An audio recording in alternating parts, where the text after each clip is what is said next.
کچھ باتیں ایسی ہوتی ہیں جنہیں بیان کرنے کے لیے الفاظ نہیں ملتے، اور کچھ راز ایسے ہوتے ہیں جنہیں راز ہی رہنے دینا بہتر ہوتا ہے۔ کہانی اسلام آباد کے ایک نجی اسکول کے اس ٹرپ کی ہے جو مری اور نتھیا گلی کے پہاڑوں کی سیر کے لیے روانہ ہوا تھا۔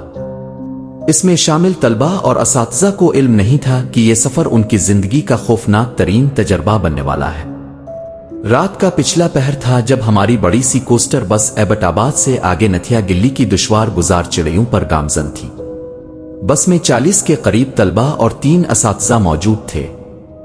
پہلے پہل تو سب ہلا گلا کر رہے تھے، گانے گا رہے تھے، لیکن جیسے جیسے دھند گہری ہوتی گئی اور بس کے انجن کی آواز خاموشی کو چیرنے لگی، سب پر ایک عجیب سی غنودگی اور خاموشی طاری ہونے لگی۔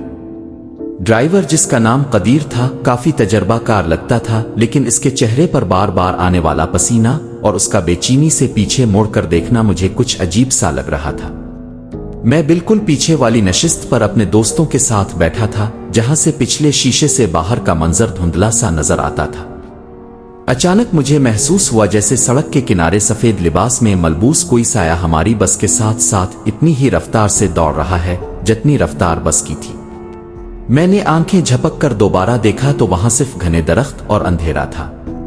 میں نے اسے اپنا وہم سمجھ کر نظر انداز کر دیا، لیکن چند منٹ بعد ہی بس کو ایک زوردار جھٹکا لگا اور وہ ایک طرف جھک گئی۔ قدیر نے فوراً بریک لگائی۔ سب ہڑبڑا کر جاگ گئے۔ قدیر نے ہانپتے ہوئے کہا کہ شاید ٹائر پنکچر ہو گیا ہے یا ایکسل میں کوئی مسئلہ آیا ہے۔ ہم ایک ایسے موڑ پر کھڑے تھے جہاں ایک طرف گہری کھائی تھی اور دوسری طرف کالے سیاہ پہاڑ اور چیڑ کے درختوں کا خوفناک جنگل۔ استاد صاحب نے سب کو بس کے اندر ہی رہنے کی ہدایت کی اور خود قدیر کے ساتھ نیچے اترے۔ باہر کی سد ہوا جب کھڑکی کے تھوڑے سے کھلے حصے سے اندر آئی تو وہ عام سردی نہیں تھی، اس میں ایک عجیب سی سڑاند اور پرانی مٹی کی بو شامل تھی۔ میں نے کھڑکی سے باہر جھانکا تو دیکھا کہ قدیر اور استاد صاحب بس کے نیچے جھک کر کچھ دیکھ رہے تھے۔ اچانک قدیر پیچھے ہٹا اور اس کے ہاتھ سے ٹارچ گر گئی۔ اس کی چیخ نکلتے نکلتے رہ گئی۔ استاد صاحب نے اسے سنبھالا، لیکن جب ہم نے پوچھا کہ کیا ہوا تو انہوں نے سفید پڑتے چہرے کے ساتھ کہا کہ کچھ نہیں، بس ایک بلی سامنے آ گئی تھی۔ مگر میں نے دیکھا تھا کہ قدیر کی نظریں بس کے نیچے نہیں بلکہ اس گھنے جنگل کی طرف جمی ہوئی تھیں، جہاں 2 سرخ روشنیاں کسی آگ کی طرح چمک رہی تھیں۔ تھوڑی دیر بعد قدیر نے کپکپاتے ہاتھوں سے بس سٹارٹ کی اور ہم دوبارہ چل پڑے۔ مگر اب ماحول بدل چکا تھا۔ بس کے اندر کا درجہ حرارت اچانک اتنا گر گیا کہ ہماری سانسیں دھوئیں کی طرح باہر نکل رہی تھیں۔ تبھی بس کے چھت پر کچھ گرنے کی آواز آئی، جیسے کوئی بھاری چیز اوپر سے کود پڑی ہو۔ دھپ دھپ کی آوازیں پوری چھت پر گونجنے لگیں۔ لڑکیاں ڈر کے مارے رونے لگیں اور اساتذہ انہیں تسلی دینے کی کوشش کرنے لگے، مگر ان کے اپنے ہاتھ کانپ رہے تھے۔ جیسے بس آگے بڑھ رہی تھی وہ آوازیں تیز ہوتی گئیں۔ اب ایسا لگ رہا تھا جیسے کوئی اوپر سے بس کی چھت کو ناخنوں سے کھرچ رہا ہے۔ قدیر نے بس کی رفتار بڑھا دی، حالانکہ اتنی دھند میں تیز چلانا خودکشی کے مترادف تھا۔ اچانک بس کے اگلے شیشے پر ایک کٹا ہوا ہاتھ نمودار ہوا جس کے ناخن لمبے اور سیاہ تھے۔ وہ ہاتھ شیشے پر خون کی لکیریں چھوڑتا ہوا نیچے کی طرف پھسل گیا۔ قدیر نے زور سے اللہ اکبر کا نعرہ لگایا اور بریک مار دی۔ بس سڑک کے کنارے لگے حفاظتی جنگلے سے ٹکرا کر رک گئی۔ اب سب چیخ رہے تھے۔ استاد صاحب نے سب کو خاموش رہنے اور کلمہ پڑھنے کو کہا۔ باہر کا منظر اب بالکل بدل چکا تھا۔ سڑک غائب ہو چکی تھی اور ہر طرف صرف سفید دھند اور کالے درختوں کے ہیولے تھے۔ اچانک بس کا دروازہ خود بخود کھل گیا۔ صد ہوا کا ایک ایسا جھونکا اندر آیا جس نے بس کی ساری لائٹیں بند کر دیں۔ اندھیرے میں ہمیں صرف ایک دوسرے کی سانسیں اور باہر سے آنے والی ایک عجیب سی ہنسی سنائی دے رہی تھی۔ وہ ہنسی کسی انسان کی نہیں تھی، وہ لرزہ خیز اور کھوکھلی تھی۔ تبے بس کے درمیان والے حصے میں بیٹھے ایک لڑکے نے زور سے چیخ ماری۔ جب کسی نے موبائل کی ٹارچ جلائی تو دیکھا کہ اس کے کندھے پر گہرے زخم کے نشان تھے، جیسے کسی نے اسے زور سے جکڑا ہو، مگر وہاں کوئی نہیں تھا۔ قدیر ڈرائیونگ سیٹ پر سر رکھ کر بیٹھ گیا اور رونے لگا۔ اس نے بتایا کہ 20 سال پہلے اسی مقام پر ایک اسکول بس کھائی میں گری تھی اور اس میں سوار تمام بچے اور اساتذہ جاں بحق ہو گئے تھے۔ آج وہی تاریخ اور وہی وقت تھا۔ हमें महसूस हुआ कि बस के बाहर बहुत से छोटे छोटे साए जमा हो गए हैं। वो खिड़कियों के शीशों पर अपने हाथ मार रहे थे और अंदर आने की कोशिश कर रहे थे। उनके चेहरे मस्खशदा थे और आंखों की जगह सिर्फ गड़े थे। एक बूढ़ी औरत का साया बस के सामने आ खड़ा हुआ। इसके बाल जमीन तक लंबे थे और पांव उल्टे थे। इसने अपनी नहीफ उंगली से हमारी तरफ इशारा किया और एक ऐसी आवाज निकाली जो सदियों पुरानी कब्र से आती महसूस होती थी।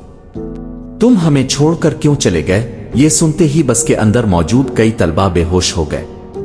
उस्ताद साहिब ने हिम्मत जमा की और बुलंद आवाज में सूरा बकरा की तिलावत शुरू कर दी। उस्ताद साहिब ने जैसे ही बुलंद आवाज में सूरा बकरा की तिलावत शुरू की, बस के अंदर का हब्स और घुटन कम होने लगी।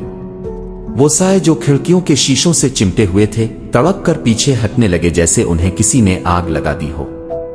कदीर ने कांपते हाथों से एक बार फिर चाबी घुमाई। इस बार इंजन एक जोरदार झटके के साथ स्टार्ट हो गया।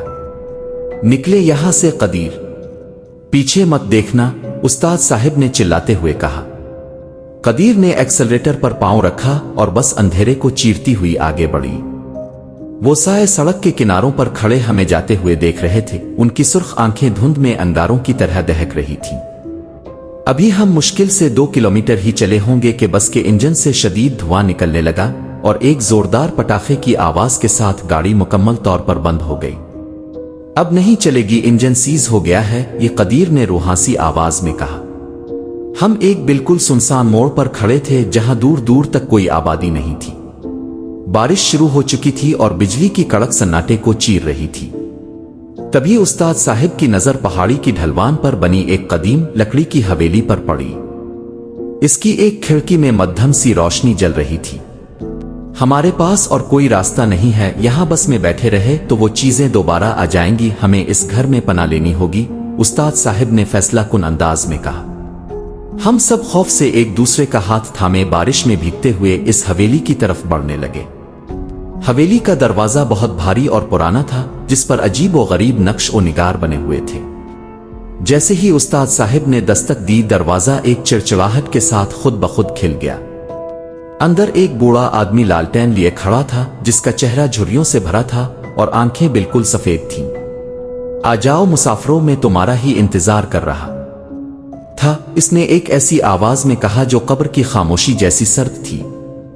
हम सब हाल में जमा हो गए। वहां दीवारों पर लगी पुरानी तस्वीरें हमें घूरती हुई महसूस हो रही थीं। इस बूढ़े ने हमें एक बड़े कमरे में बिठा दिया और खुद गायब हो गया। थोड़ी देर बाद हमें हवेली की ऊपर वाली मंजिल से किसी के भागने और जंजीरें खींचने की आवाजें आने लगे। अचानक हमारे एक साथी की नजर फर्श पर पड़ी। वहां से खून की एक बारीक लकीर दरवाजे के नीचे से निकलकर हमारी तरफ आ रही थी। हमने जब वो दरवाजा थोड़ा सा खोला तो देखा कि अंदर वही बूढ़ा आदमी एक अजीब सी जुबान में कुछ पढ़ रहा था और उसके सामने फर्श पर एक पुराना नक्शा बिछा था जिस पर हमारी बस की तस्वीर बनी हुई थी। तब हमें एहसास हुआ कि हम किसी पनाहगाह में नहीं बल्कि एक शिकारी के जाल में आ गए हैं। वो बूढ़ा इंसान नहीं था बल्कि इन रूहों का रखवाला था जो सड़क पर हमें मिली थी। बिजली कड़की और पूरे हाल की रोशनी में हमने देखा कि दीवारों पर लगी तस्वीरों के चेहरे अब बदल चुके थे। वो बिल्कुल हमारी तरह लग रहे थे। जैसे ही इस बूढ़े ने जोर से कहकहा लगाया, हवेली के तमाम दरवाजे और खिड़कियां खुद ब खुद बंद हो गईं। इसने लालटेन फर्श पर पटक दी और पूरे कमरे में नीली आग भड़क उठी।